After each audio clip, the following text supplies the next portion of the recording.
మరి నారా చంద్రబాబు నాయుడు గారు ఆ రోజు పేదలకు ఇల్లు లేవంటే ఆ రోజు సొంతం గవర్నమెంట్ డబ్బులు పెట్టి దాదాపు 90 ఎకరాలు కొనడం జరిగింది, పట్టాలు ఇవ్వడం జరిగింది.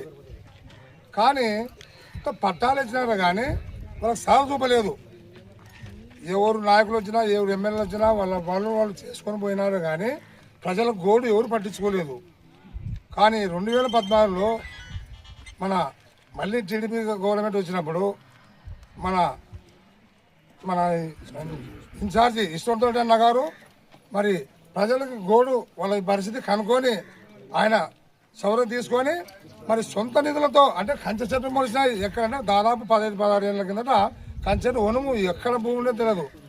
దాదాపు 15 జేసీబీలు సొంత ఖర్చుతో 10 లక్షల రూపాయలు పెట్టి లేఅవుట్లు వేపించి ఎవరు పాటలు వాళ్ళకి స్థలాలు చూపించడం మన విష్ణువర్ధన్ గారికి ఆ రోజు మరి పేదలకు పంచేయడం జరిగింది.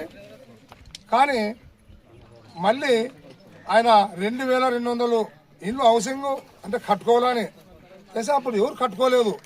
ఊళ్ళోనే అసలు బాబు పట్టుబడి ఉన్నాడు. పాపం ఎక్కడ మన కాన్స్టిట్యూషన్ మన జిల్లాలో కూడా లేదు. ఒక్క గూడూరుకే 2200 పట్టాలు తేవడం జరిగింది, అంటే ఇండ్లు హౌసింగ్. కానీ ఎవరు కట్టుకోలే, అంతా ఊళ్ళో కట్టుకోరు. పాతిళ్ళకే బిల్లు చేసుకోవాలి. కానీ అప్పుడు కొంతమంది ఇది ఈడ కట్టుకోలే. ఇప్పుడు అంత లోపలనే ఇక్కడ ఎవరు రాక కొంతమంది నాయకులు అది భూ కబ్జాలు చేసుకుంటా ఎవరు పడితే వాళ్ళు పార్కు తీసేసుకోవడము జరిగింది. ఇది కొంతకాలం జరిగింది.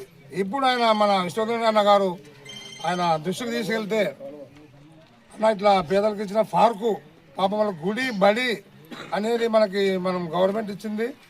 ఆ స్థలాలను కూడా మరి అంతా కబ్జా చేస్తున్నారు అంటే ఆయన దృష్టి అంతా పై అధికారులకు తెలిపి మరి ఆయన ఈ యొక్క స్థలం మరి ఈరోజు ఆయన పుణ్యమైన కూడా సభాముఖం తెలుపు సెలవు తీసుకుంటాను.